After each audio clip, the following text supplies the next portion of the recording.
공자천주 공자의 구슬 꿰기 배움탄탄 공자천주 공자천주는 자기보다 못한 사람에게 모르는 것을 묻는 것은 부끄러운 일이 아니라는 뜻이에요.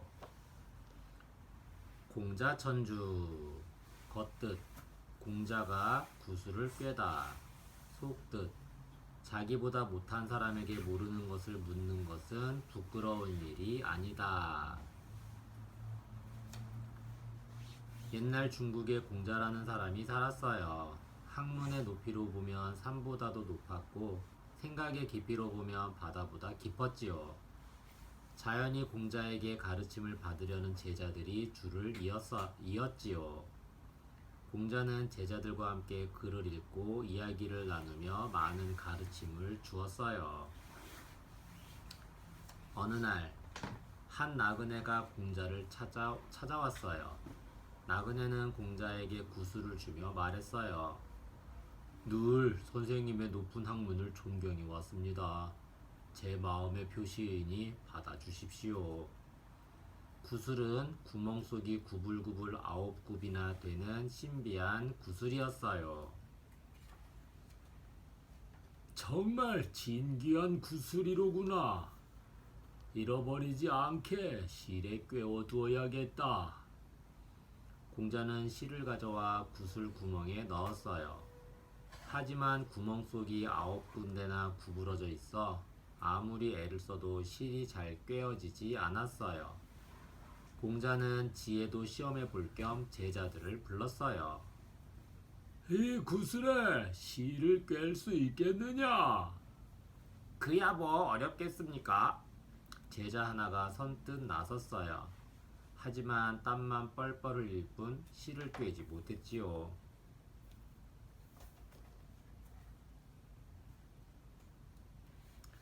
제자들은 너도나도 나서서 실을 꿰어 보았어요. 얇고 부드러운 실, 두껍고 튼튼한 실, 온갖 실을 가져와 구슬에 꿰어 보았지요. 하지만 모두 마찬가지였어요.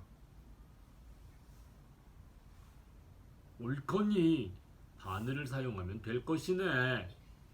그 중에 가장 지혜롭다는 제자가 무릎을 탁 쳤어요. 모두들 옳거니 하며 맞장구를 쳤지요.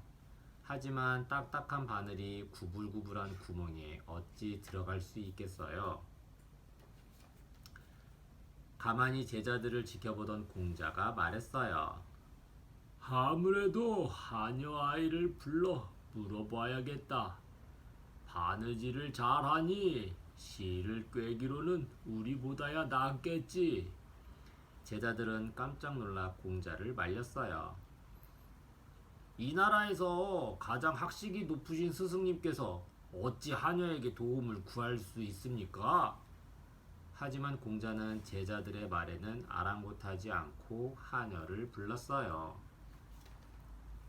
얘야, 이 구슬에 실을 꿰 수 있는 좋은 방법이 없겠느냐? 하녀는 구슬을 받아들고는 이리저리 살폈어요. 그러고는 골똘히 생각에 잠겼지요. 우리도 못하는 것을 겨우 바느질이라는 하녀가 어찌 알겠어? 그러게 말이야. 제자들은 저마다 못마땅한 얼굴로 중얼거렸지요. 오랫동안 생각에 잠겨있던 하녀의 얼굴에 갑자기 미소가 떠올랐어요. 하녀는 아무 말 없이 뜰로 나갔어요. 공자와 제자들도 모두 하녀를 따라갔지요. 하녀는 꽃들이 활짝 피어있는 뜰을 가로질러 커다란 나무 아래로 갔어요. 하녀는 나무 아래에 쭈그리고 앉더니 뿌리 근처의 흙을 파헤쳤어요. 꼬물꼬물 개미들이 나무 뿌리 밑으로 쉴 새 없이 들락거렸어요. 하녀는 조심스럽게 개미를 한 마리 집어들었어요. 하녀는 개미 허리에 가느다란 비단실을 묶었어요. 그러고는 구슬 한쪽 구멍에 달콤한 꿀을 발랐지요. 달콤한 꿀 냄새가 구멍 안에 가득 퍼졌어요. 이제 제자들도 조용히 하녀가 하는 일을 지켜보았어요. 하녀는 꿀을 바르지 않은 다른 쪽 구멍으로 개미를 밀어 넣었어요. 꿀 냄새를 맡은 개미는 천천히 구멍 속을 기어가기 시작했어요. 한 굽이, 두 굽이, 세 굽이, 구불구불 구부러진 9굽이를 개미는 지나올 수 있을까요? 하녀도 공자도 제자들도 모두 숨을 죽인 채 구슬을 내려다 보았어요. 얼마나 지났을까요? 드디어 개미가 맞은편 구멍 밖으로 머리를 내밀었어요. 아, 지켜보던 모든 이들의 입에서 감탄의 소리가 흘러나왔어요. 마침내 구슬이 실에 꿰어진 거예요. 공자는 제자들에게 실에 꿰인 구슬을 보이며 말했어요. 배움에 있어서는 나이가 많고 적음을, 신분이 높고 낮음을 따져서는 안 되는 법. 나에게 배움을 주는 사람은 누구나 스승이 되느니라. 제자들은 자신들의 어리석음을 깊이 깨달았답니다. 공자천주란 자기보다 못한 사람에게 모르는 것을 묻는 것은 부끄러운 일이 아니라는 뜻이에요. 사자성어 이야기. 공자천주. 공자가 구슬을 꿰다. 공자천주. 구멍공, 아들자, 꿰천, 구슬주. 중국 송나라 때의 조정사원이라는 책에 나오는 이야기에서 유래된 사자성어입니다. 공자가 구슬을 꿰다는 말로 자기보다 못한 사람에게 모르는 것을 묻는 것은 부끄러운 일이 아니다라는 뜻을 담고 있어요. 공자가 유교라는 철학이자 학문을 만들어낸 대학자가 될 수 있었던 원동력은 바로 배움에 대한 그의 열정에 있었어요. 원래 이야기에는 공자가 뽕밭에서 일하는 아낙네에게 구슬을 꿰는 방법을 묻는 것으로 나옵니다. 아낙네는 꿀을 이용해 보라는 말을 남겼고, 공자는 생각 끝에 개미와 꿀을 이용해 구슬의 실을 꿰게 되었습니다. 어쨌든 공자는 배움에 있어서 나이의 많고 적음이나 신분의 높고 낮음 같은 것은 상관이 없다고 믿었지요. 이것이 바로 공자의 학문하는 태도였어요. 공자는 세 사람이 길을 가면 반드시 그중 나의 스승이 있다는 유명한 말을 남겼답니다. 마주논술 이야기. 사자성어 이야기를 읽고 생각을 정리해 보아요. 기억 새기기. 나그네는 공자에게 무엇을 선물로 주었나요?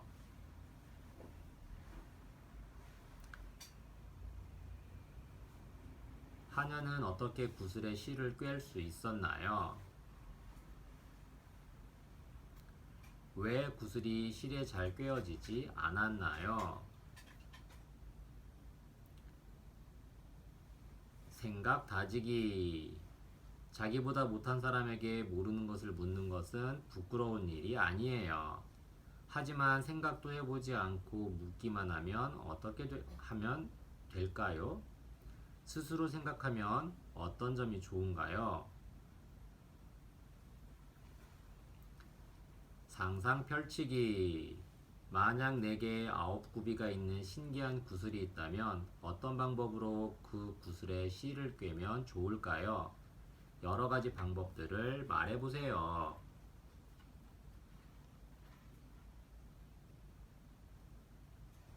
한자 이야기. 글서. 가을은 독서의 계절. 독서. 책 읽기. 서류 작성. 서류. 글자로 기록한 문서를 통틀어 이르는 말.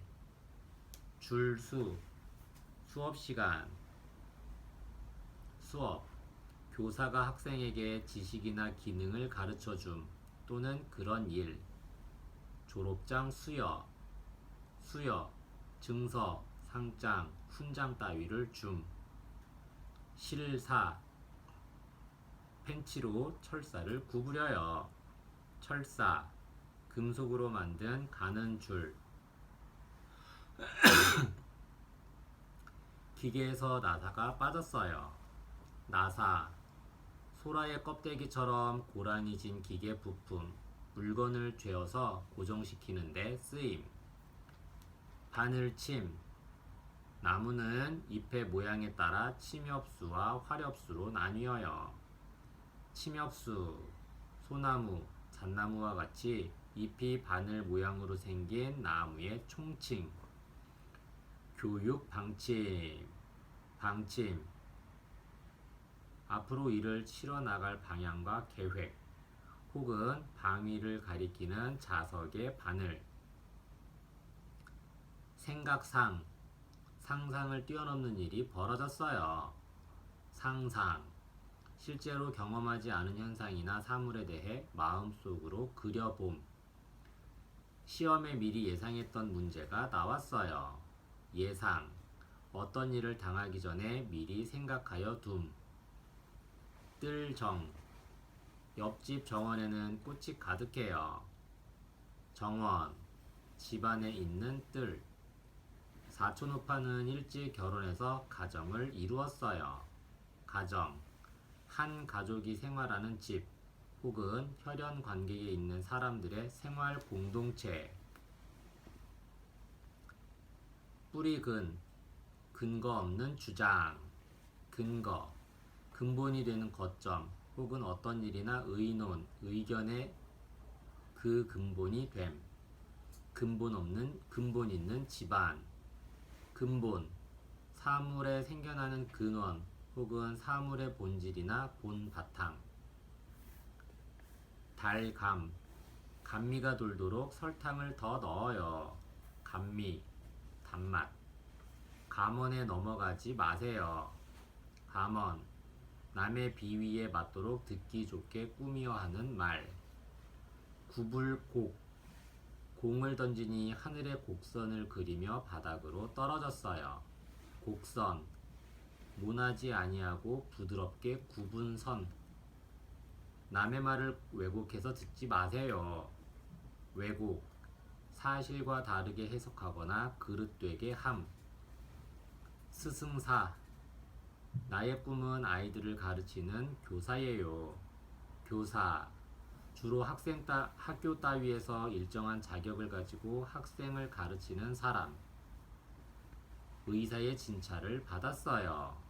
의사, 일정한 자격을 가지고 병을 고치는 것을 직업으로 하는 사람. 어떻게 만들어졌을까? 달감, 입안에 음식이 들어가 있는 모양에서 따왔어요. 실사, 실타래의 모양에서 따왔어요.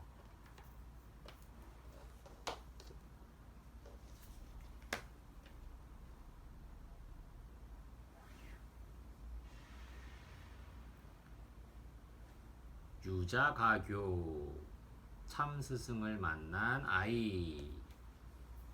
배움탄탄, 유자가교. 유자가교는 열심히 공부하는 아이를 칭찬할 때 쓰는 말이에요. 유자가교, 겉뜻, 젊은이는 가르칠 만하다. 속뜻, 열심히 공부하는 아이를 칭찬할 때 쓰는 말. 아주 먼 옛날에 양이라는 소년이 살았습니다. 양은 하나를 가르치면 열을 깨닫는 영리한 소년이었습니다. 마을에서는 더 이상 양을 가르칠 스승이 없을 정도였지요. 더 많은 것을 배울 수 있는 큰 스승님은 어디에 계실까? 노을이 붉게 물든 한가로운 저녁이었습니다. 양은 읽고 있던 책을 잠시 덮고 산책에 나섰지요. 양이 냇가 위에 놓인 다리를 건너는데 맞은편에서 한 노인이 다가왔습니다. 노인은 오른손에는 기다란 지팡이를 들고 왼손에는 신발 한 짝을 벗어 들고 있었습니다. 그런데 노인 좀 보세요. 양에게로 성큼성큼 다가오더니 냅다 신발을 다리 밑으로 던져버리는 거예요. 그러고는 다짜고짜 소리쳤습니다. 어서가 신발을 주워 오너라. 양은 기가 막히고 은근히 화도 났습니다. 하지만 어쩌겠습니까? 노인 어른께 화를 낼 수도 없고 양은 냇물에 옷을 흠뻑 적시며 신발을 꺼내왔습니다. 그런데 노인은 고맙다는 말은커녕 태연히 발을 내밀었습니다. 양은 할 수 없이 무릎을 꿇고 노인에게 신발을 신겨드렸습니다.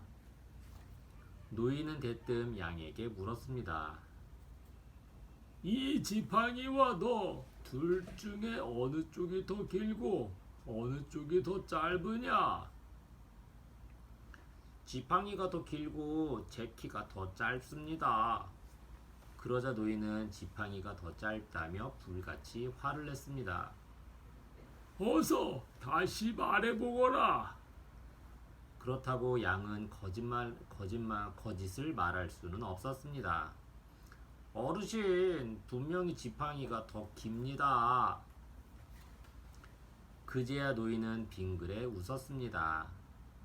닷새 뒤에 이 다리 위에서 날 기다리거라.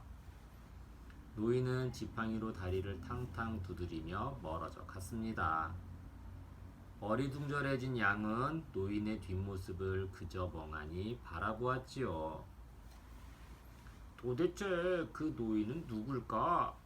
왜 닷새 뒤에 오라는 걸까? 그날부터 양의 머릿속은 온통 노인에 대한 생각뿐이었습니다.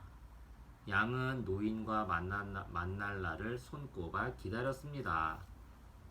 드디어 노인과 약속한 날, 아침이 밝았습니다. 양은 서둘러 다리 위로 나갔습니다.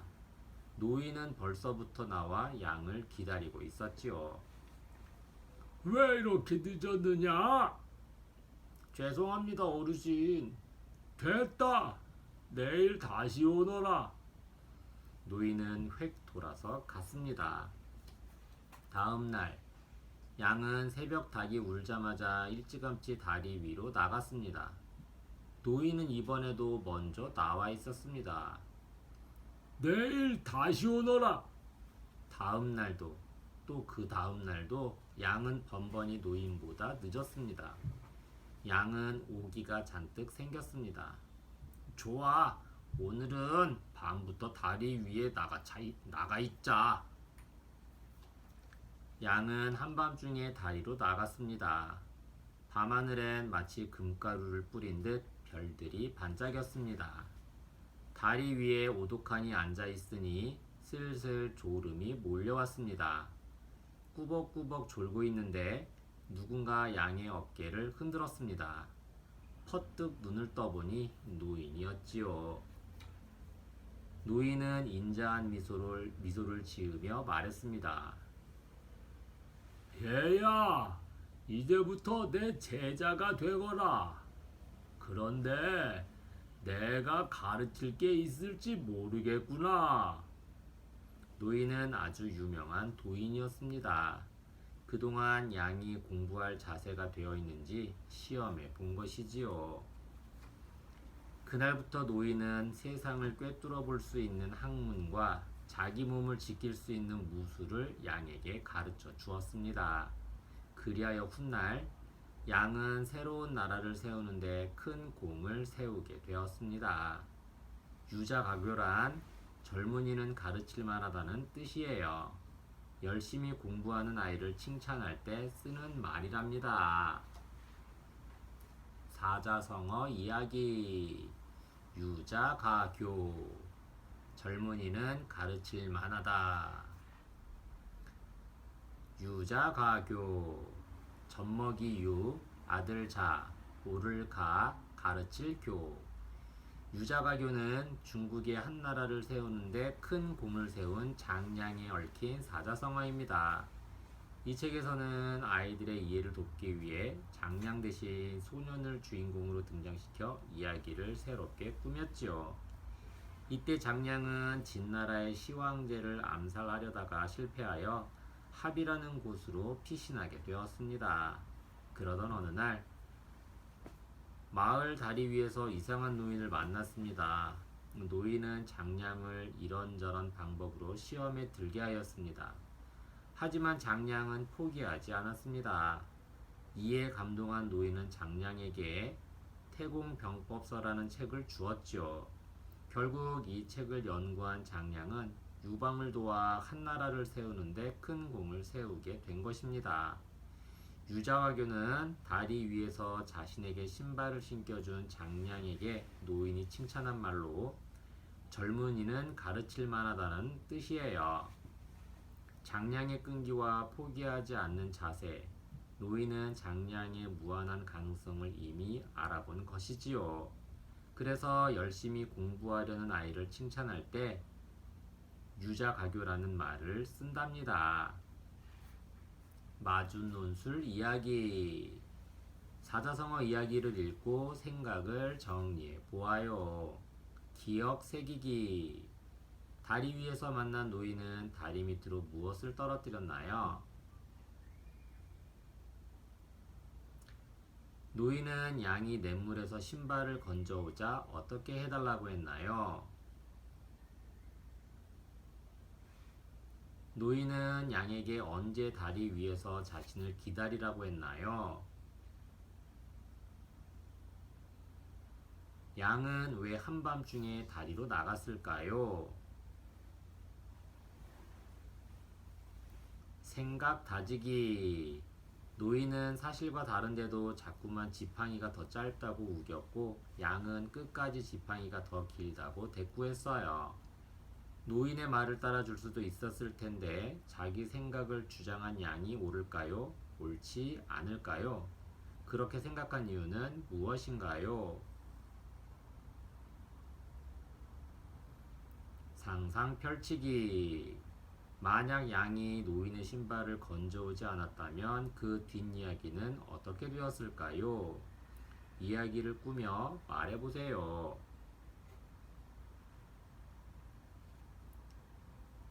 한자 이야기. 저녁석.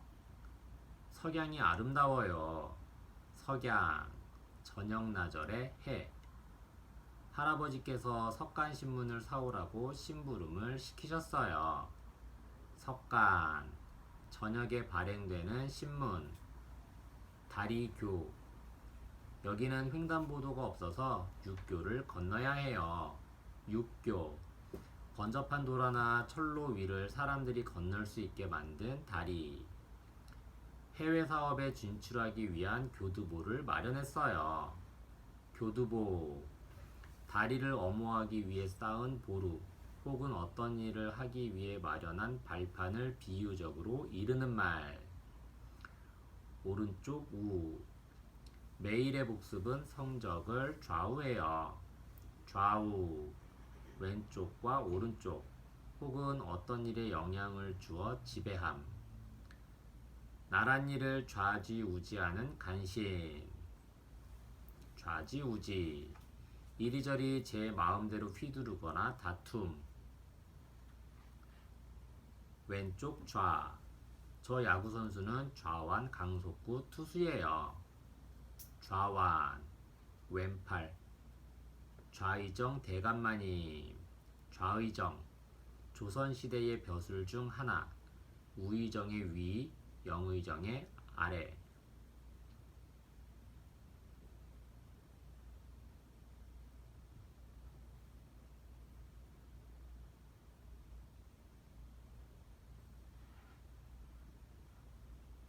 발족.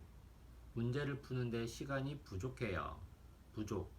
필요한 양이나 기준에 미치지 못해 충분하지 않음. 쉬는 시간에 친구들과 족구를 했어요. 족구.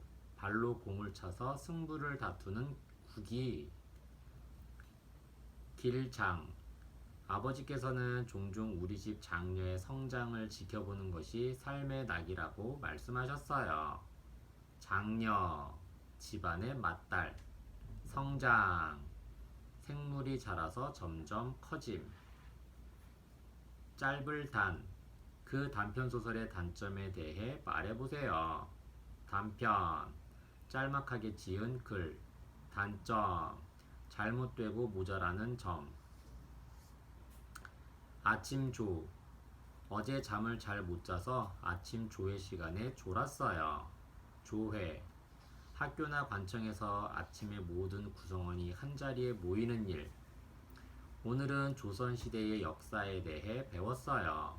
조선 1932년 이성계가 고려에 이어 한반도에 세운 나라.